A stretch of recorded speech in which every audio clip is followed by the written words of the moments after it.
Jau rytoj, penktadienį, lapkričio 14 dieną, jūsų laukia naujas vienintelio Panevėžio rajono laikraščio Tėvynė numeris.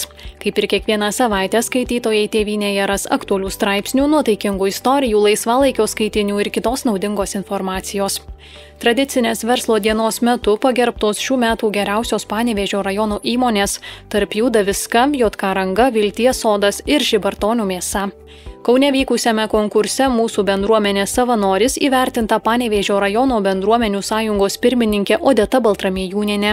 Ji vadinama švyturiu, įkvepiančių rajono žmonės telktis, veikti ir kurti. Molainių gyvenvietėje įbetonuota laiko kapsulė, simbolizuojanti naujo Lopšelio darželio Molainukas statybų pradžią. Šis modernus švietimo objektas, 2 400 000 eurų kainavęs projektas, įgyvendinamas su ES parama. Darželis duris atvers 2026 pabaigoje.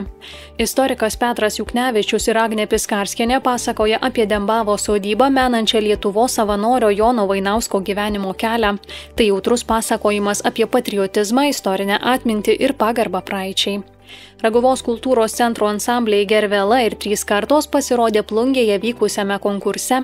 Vadovė Ina Kodienė džiaugiasi, kad jaunimas su meile tęsia liaudies muzikos tradicijas. Birutė ir Antanas Šiaulinskai mini 50 metų santuokos sukaktį. Jie atvirai pasakoja apie santykių darną, kantrybę ir pagarbą, kuri padėjo kartu įveikti visus išbandymus. Gustonių socialinės globos namų gyventojus aplankė Panevėžio Lopšelio darželio vaikystė auklėtiniai. Jie atvyko su pačių keptais pyragais. Ši iniciatyva tapo šviesių bendrystės pavyzdžių.